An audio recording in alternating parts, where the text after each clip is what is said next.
Hello and welcome to episode 45 of The Witcher chapter by chapter book review, where I'll go through a summary of the latest chapter and give my detailed thoughts on it. Today I'm discussing chapter 10 from the Tower of Swallows.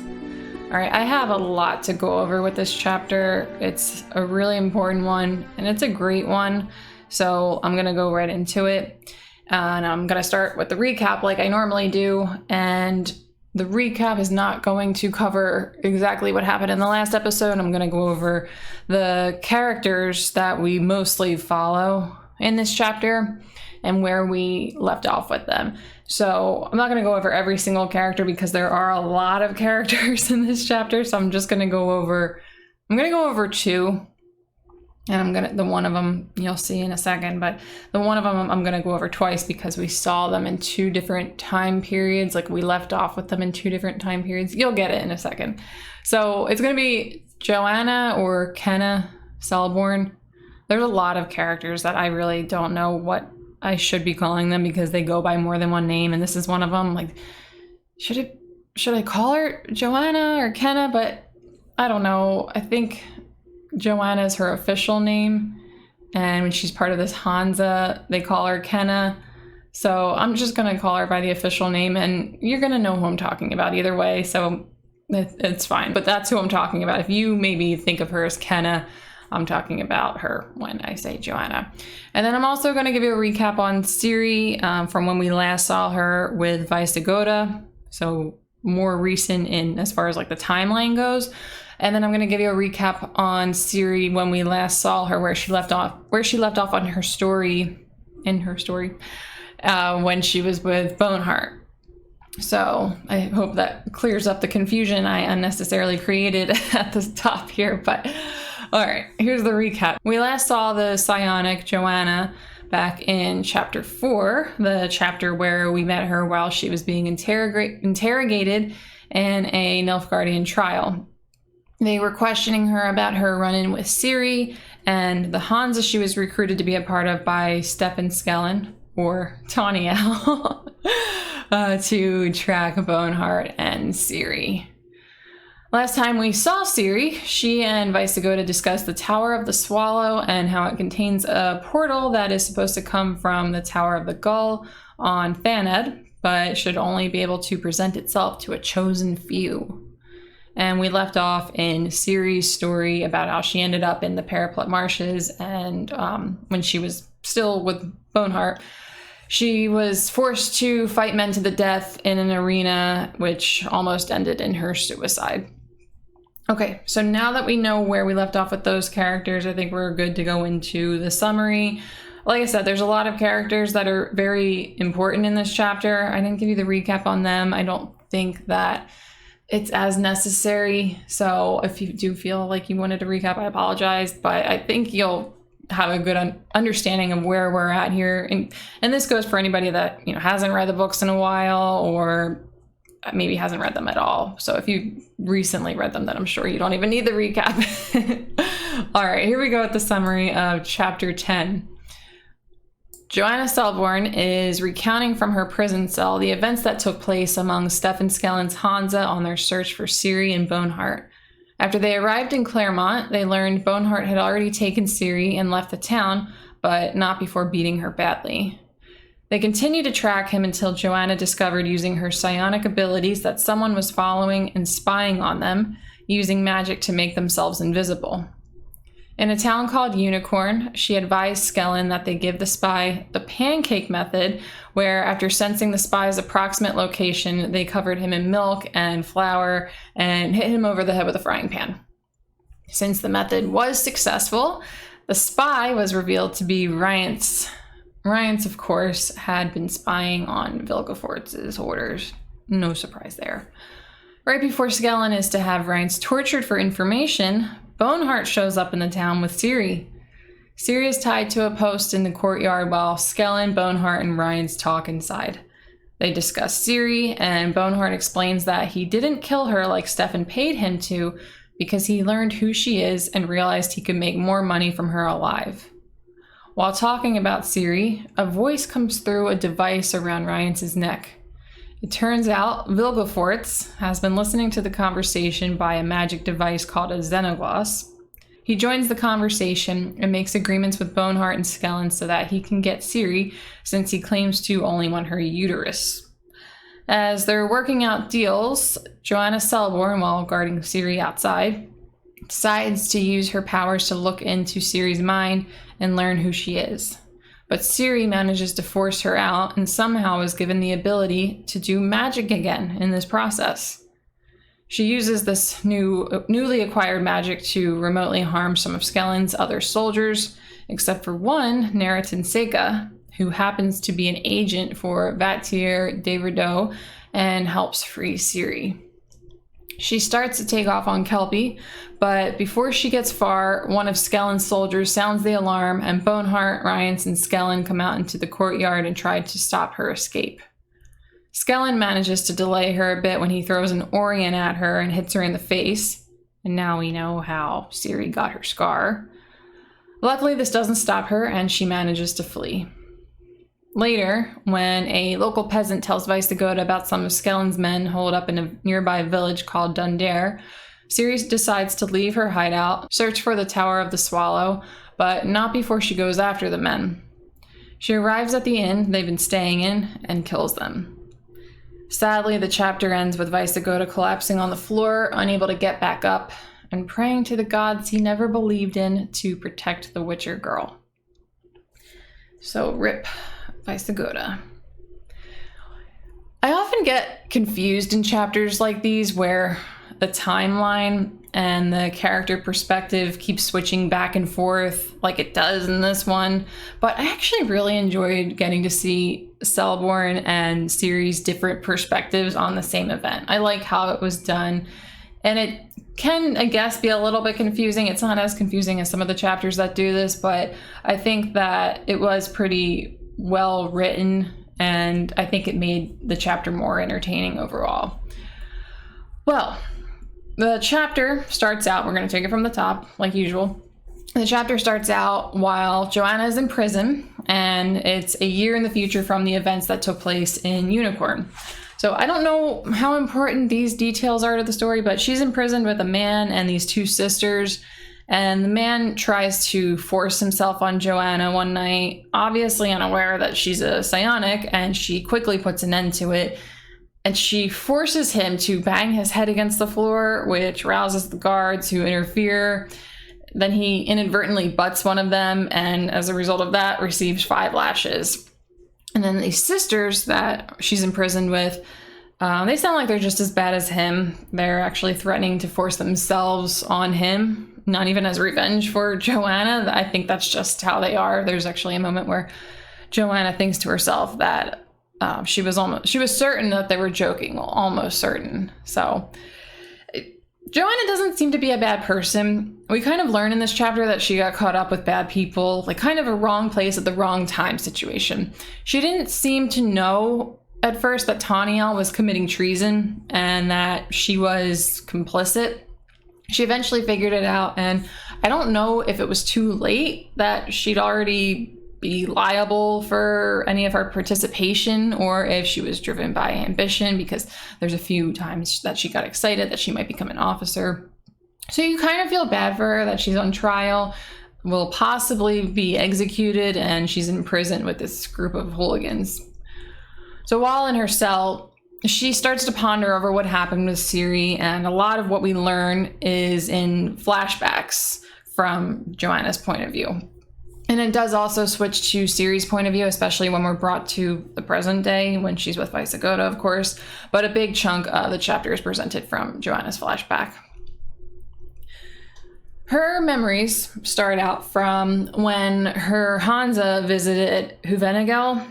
I'm probably butchering that pronunciation. I'm sure I've butchered the pronunciation of a handful of names already. I actually recently heard a different pronunciation of Vatier de Rideau, and I like it way better than how I've been saying it. It was Vatier, I got that right. Possibly, I don't know, maybe the other pronunciation wasn't right. Who knows? Some people probably know, but I don't. But they were saying it de Rideau. And I was like, that is such a better way to say it than de Rideau. I feel like I sound like I've never mispronounced a person's name before. So since I don't know the exact way to pronounce some of these names, I'm going to say Huvenigal. And he was the guy that was like friends with Boneheart. Obviously not a good guy if he's friends with Boneheart. And he was the super rich person whose house Boneheart brought Ciri to in Claremont. And so they go and visit him, the Hansa, Joanna and the Hansa. And he wouldn't even talk to them, so they didn't find much luck in figuring out where Boneheart went. But they somehow later learned that after the arena incident, Boneheart flogged Ciri in the town square in front of everybody, and very badly. So this is obviously very disturbing to read about, not just because it's obviously disturbing content, but because this happened right after the horrors that she experienced in the arena and everything else Boneheart previously put her through. This man is just so detestable, pure evil, and I don't know how we can be surprised still by the things that we continue to learn that he does to Ciri. It's just that terrible that you can't help but be surprised. Well, that's the only update we get on Ciri and Boneheart between the last time we saw them and then when we catch up with them again later in this chapter. So we'll move on to this whole pancake treatment. And I really liked this detail. I like that they called it the pancake treatment. Kind of made me hungry while I was reading it every time I went through and read the chapter, because I freaking love pancakes. So while Skellen's Hansa is traveling, Joanna alerts Skellen that a spy has been following them.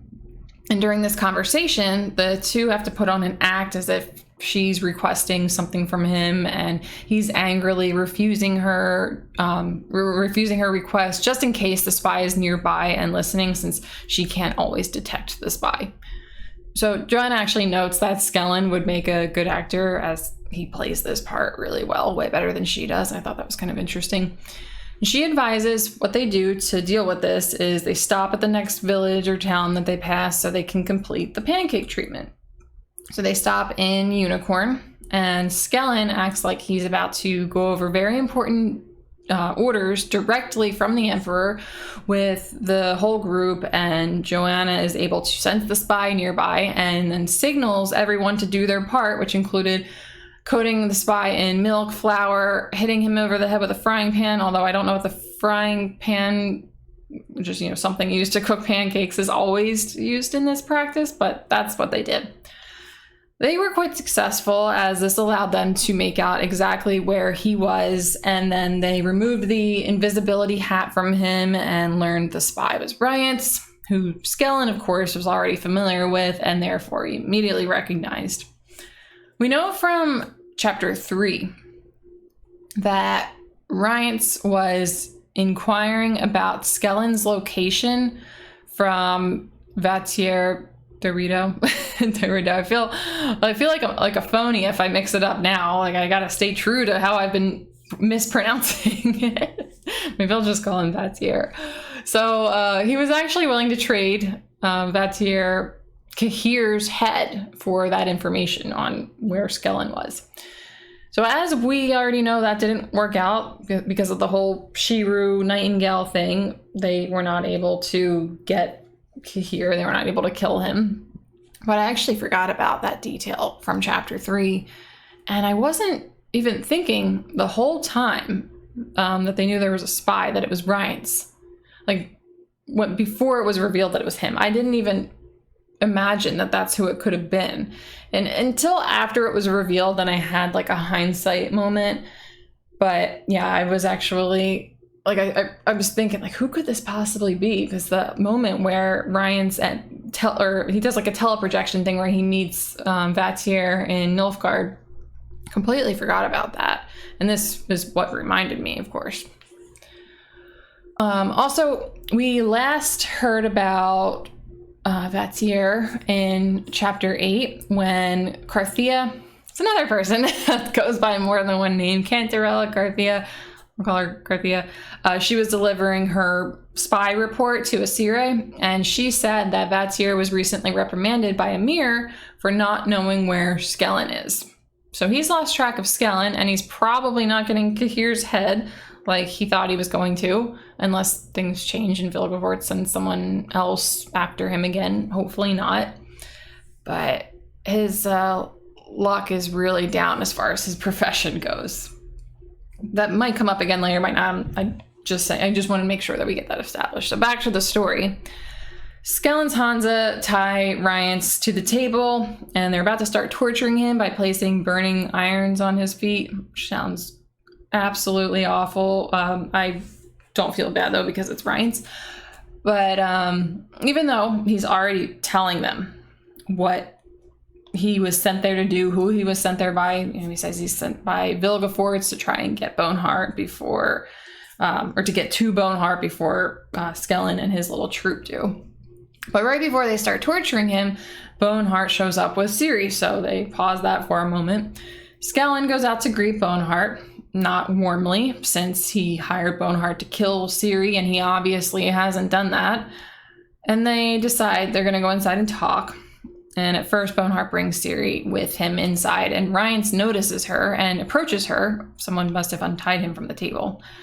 And she remembers him, too, from Thaneb. She saw him there with the Scoia'tael, in case you forgot about that little detail a while ago. And he threatens her, and Boneheart then threatens him since he views Ciri as being in his possession. But Rience actually says something very interesting here. He says, when he's referring to Yennefer, this is what he says. He says, "When I got my hands on her, I taught her pain." There was never a moment after Rience and Yen's first encounter, when she rescued Dandelion from him, where he was able to inflict pain on her. Was he saying this to torment Ciri, or is this true? If it's true, it would have had to have happened after the Sedna Abyss thing from the previous chapter, because this book, the timeline jumps, like I was mentioning earlier, how the timeline can jump around in a chapter. It jumps around the whole book. So the thing that happened with Yennefer sailing to the Sedna Abyss, that took place already from where we are in the story, at least, well, both parts. I was going to say Ciri leaving Visegoda's home, and even when Ciri was still with Boneheart, like in this moment, in this part of the story, and like Joanna's flashback. So it is possible that something happened to Yennefer after the Sedna Abyss, but we haven't been told anything about that so far. But this is definitely making us think that she could still be alive. She's supposed to have died, but if she fell into Rience's hands, and that means that she didn't die in this catastrophic, sudden, unnatural weather event that took place at the end of the last chapter. But, I mean, if she fell into Rience's hands, I don't think she's in a good position. And I do also consider that if she fell into his hands and he is here now, she might actually be dead, because I'd be surprised if he let her live. Unfortunately, that's all the context that we get here, so we'll have to leave it at that for now. Just like we always do when it comes to Yen's fate. That's really how it always goes, though, with her. It's like we get a tiny little update. She'll return in one chapter for the first time in a while, and then we see what's going on, and then it just leaves us on a cliffhanger, and then we wait a long time, and maybe we'll get little bits of information that we can do nothing but speculate with. And yeah, it's just a pattern with Yennefer, so no surprises. Well, Skellen wants to talk with Boneheart and Rience alone, so he orders one of his men to take Ciri outside and guard her. And the three of them talk about Ciri. First, in this discussion, Skellen wants an explanation from Boneheart as to why he didn't do what Skellen paid him to do and kill Ciri. Well, I expressed my confusion for why Boneheart made the choices he did back when the story of him taking Ciri started to unravel, back at the beginning of the book. Boneheart was hired by Skellen to kill Ciri, but he didn't. He was also hired by a local baron to capture her and bring her to him, and he also didn't do that. So I was left wondering why he didn't do anything he was hired to do. Why did he take on these jobs, go after her, and then not actually complete any of the jobs? More so, I was more so curious when he pointed out she learned the fighting style that she displayed in the arena in Kaer Morhen. I was thinking, okay, he's saying Kaer Morhen. I feel like that's the place that not a lot of people would be familiar with. Did he know about the whole Child of Destiny story with Geralt and then work out that she was that Cintran princess from the story? Well, the answer to that is no.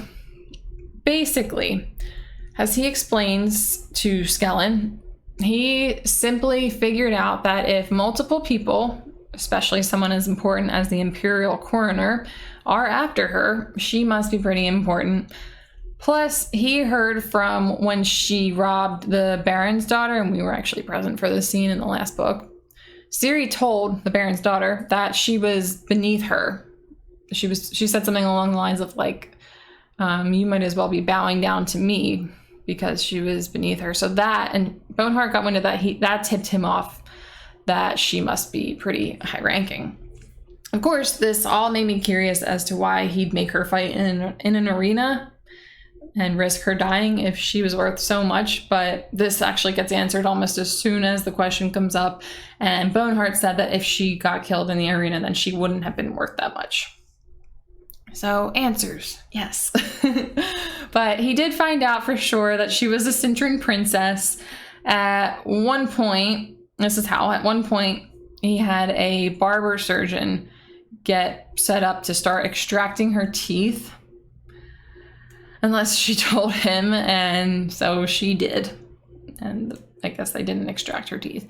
And he even tried, he says he tried multiple times to get her to tell him who she was by beating her. But the threat of the barber surgeon's tools is what did the trick. It's just so sick. I'm like almost talking about it with this blasé attitude, this blasé tone, because it's just, I don't know, I think I'm becoming desensitized to this sadistic man, but hopefully not, because I mean, I don't like this disturbing feeling that's created when you read about all the things that Boneheart does and said, but I also kind of, I don't know. I don't want to feel nauseated every single time that we read about him, because who knows how much longer he's going to be in this story. Well, anyway, even though he realized how much Ciri was worth, he decided to find Skellen to work things out, since the situation he realized is very complicated.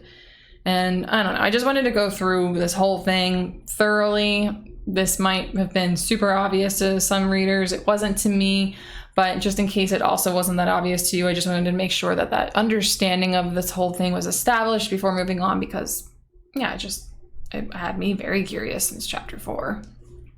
But in addition to getting Boneheart's motivation figured out, we also learn Skellen's reason for wanting Ciri dead. And this was actually another thing I wasn't sure about in chapter 4. I talked about how it was strange that Skellen's boss, the Emperor of Nilfgaard, sent him to bring him Ciri alive, and instead he's hiring bounty hunters to kill her. I didn't really have any theories at the time, for what his motivation could be. I didn't have any theories, and I think that that's fine, since I never would have been able to guess what his reasoning was, which is he's been working with these two princes who wanted Ciri dead, since Emir wanted to marry her and not their daughters as they previously believed. So these two princes,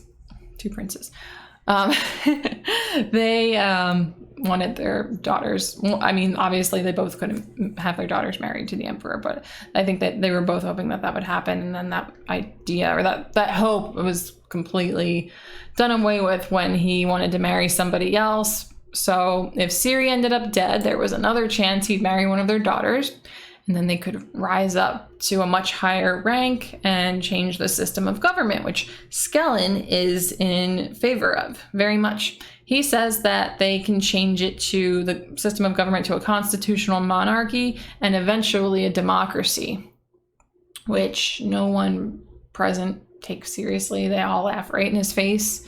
I think that's probably a very foreign concept in these feudalistic societies, but I don't know that it's necessarily a bad idea for them, but it was kind of entertaining to see that something that is, very common, or like a very common concept, a very long practiced thing in our world, is seen as completely ridiculous to them. But anyway, we learn about this whole thing after Skellen is actually probed by Vilgefortz. So Vilgefortz is present for the first time since Thanedd, back in chapter 4 of Time of Contempt, 2 books back. About halfway through that book. We are almost done with this book. But he's not completely present, of course, since he's communicating through the Xenogloss, which is like communicating through a phone on speaker. But he's more present than he has been, which I thought was pretty interesting. He chimes in to express his desire for obtaining Ciri, which is to extract her womb. A sick revelation, but not a surprising one, as we've known he's been interested in her, the Elder Blood, and was recently doing similar things to young pregnant women. However, he never says what his exact intentions are with her womb, but I'm sure it's nothing wholesome. I'm sure it has something to do with the Elder Blood and the Ithlinne prophecy and her descendants taking over the world. But I just don't know, like, the nitty gritty. We're not told the nitty gritty of what he's going to do once he gets that. If he were to get it, I should say. So since Ciri is basically in Boneheart's possession at the moment and guarded by Skellen's soldiers, Vilgefortz has to make them both offers that they are very happy to accept in exchange for Ciri. So the deal with Boneheart is Vilgefortz offers him a lot of money and the chance to watch him operate on Ciri. He gladly takes him up on that. Again, sick. And then Vilgefortz offers Skellen the guarantee of Vatir de Rito, Vatir's position. And he seals the deal by having Rience disclose a very important piece of information, very important at least to Skellen, which is that Vatir planted a spy in Skellen's troop, which turned out to be the one called Narratin Seka. And I never actually went through the names of anybody in his little Hansa, except for Joanna, Kenna, Selborn, because they're really not that important. Obviously, Narratin Seka is a little bit important, but Narratin Seka dies in this chapter, so it's not really that relevant to establish all of their names. But I thought because I'm going to talk about them a little bit more, I would make sure to get that name established. So anyway, from here, we rejoin Joanna guarding Ciri, and Narratin approaches her about how he's a spy, since she figured that out already by reading his thoughts. He tries to explain himself by saying Skellen is a traitor, and everyone working with him will be executed, and all of this information definitely scares her. She wants to get to the bottom of this because this whole time she's been thinking that she's just doing a job. Like, she didn't think that she was actually doing anything that would make her a traitor. And she doesn't know what to believe or what to do. So she decides that she's going to try to enter Ciri's mind and get some answers there. And Ciri could really feel what Joanna was doing, and she tried to force her out, which caused Joanna to kind of like get pushed back. I think Ciri described it as saying that it looked like she was punched, and then she ended up with this very bloody nose and she couldn't move for a while. So whatever Joanna did to Ciri here messed her up temporarily, and it also somehow gave Ciri her magic powers back, which works out super well because she then uses it to disarm a couple of Skellen's men. And she's actually about to do it to Narratin Seka, but he tells her he's on her side, and he helps her cut her bonds, and he gives her the knife to cut the collar that freaking Boneheart had around her neck all this time. And he goes and retrieves her horse. So one of Skellen's troops sees what's going on and sounds the alarm, and then Skellen, Boneheart, and Rience come out, and then the scene gets pretty chaotic. Almost everyone is after Ciri as she's taking off on Kelpie. There are 2 exceptions, of course, Narratin Seka, who, after he helps her, he runs his horse into Skellen and Boneheart, and then he even after he's off of his horse, he grabs onto Boneheart even after he cut him open, which causes a delay that without it would have probably led to Ciri becoming recaptured. Well, the other one who is not going after Ciri is one of the members of the Hansa who goes by the name Jediah Makesser. So Makesser actually shoots one of Skellen's troops, this woman named Chloe. He shoots her with a crossbow as she's aiming a crossbow at Ciri.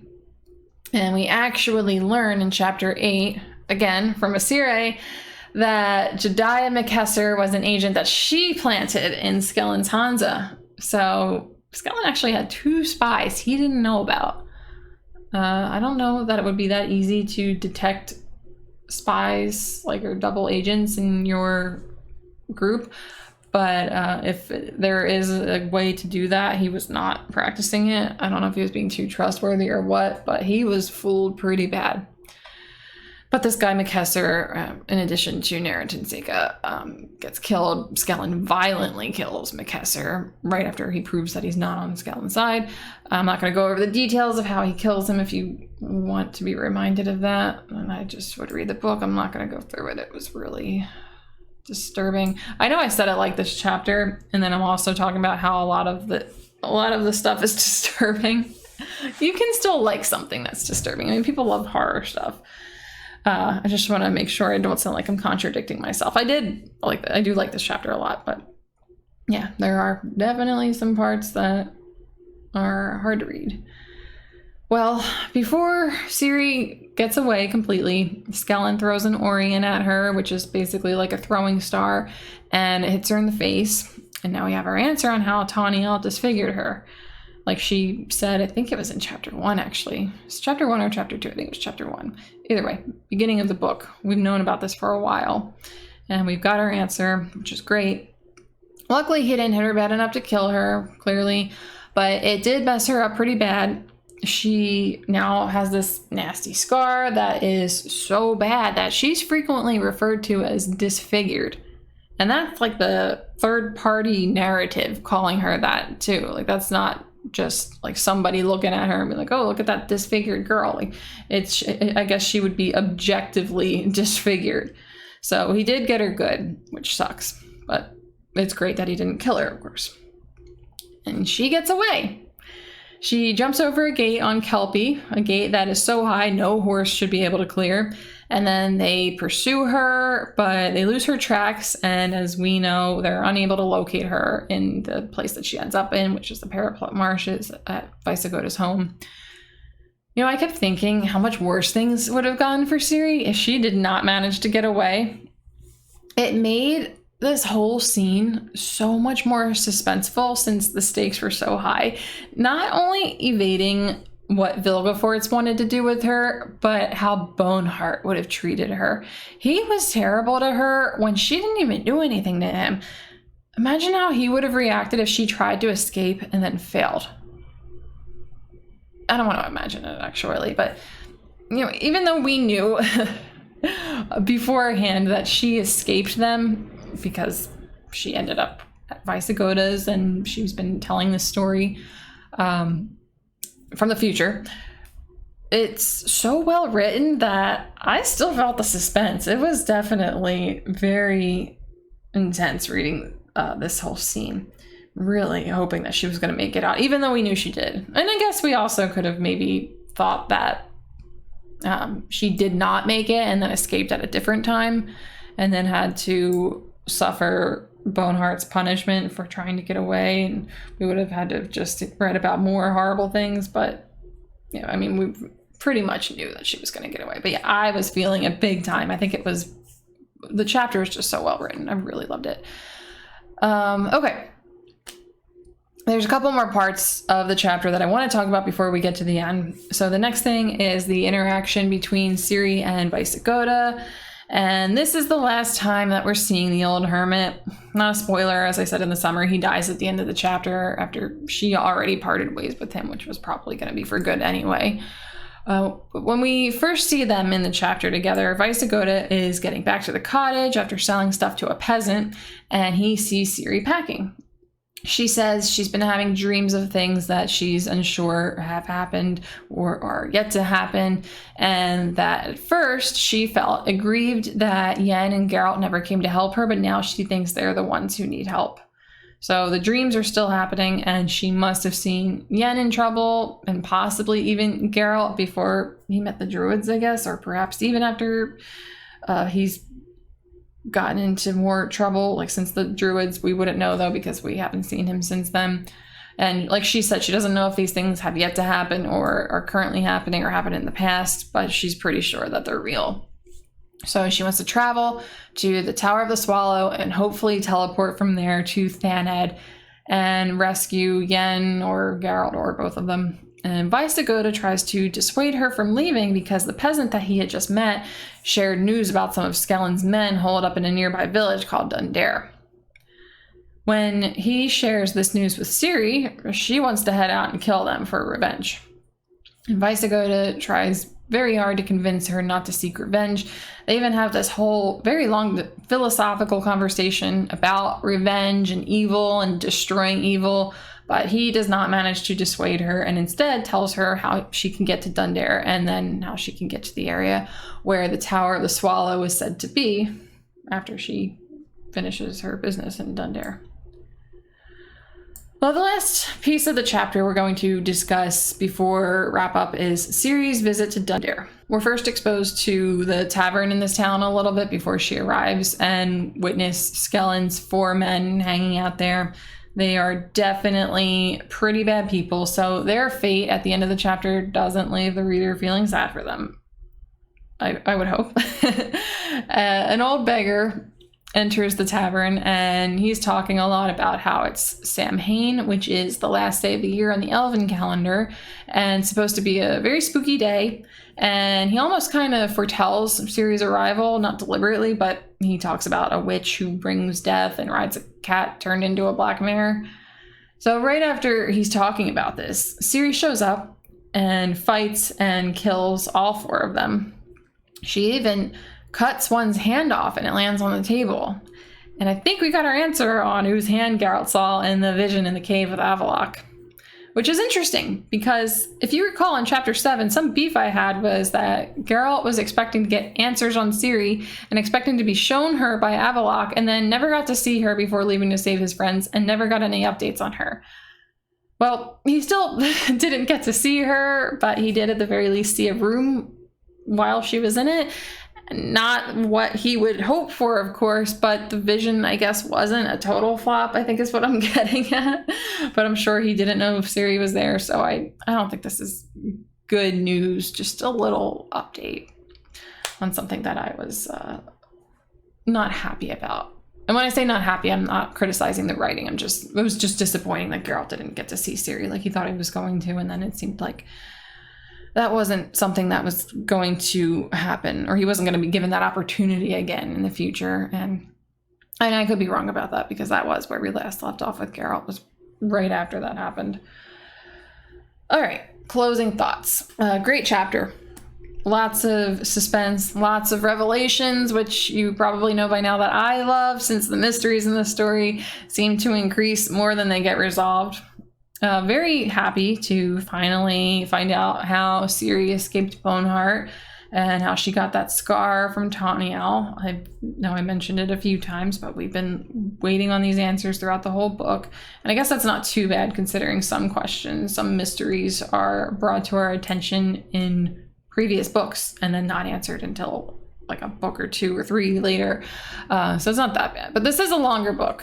It's 11 chapters, where most of them are 7. But anyway, there still has not been an explanation on the 4 days that Ciri could not account for that Vaisagota brought up a few times. So the 4 days from when she escaped Boneheart and then ended up in the Parapet Marshes.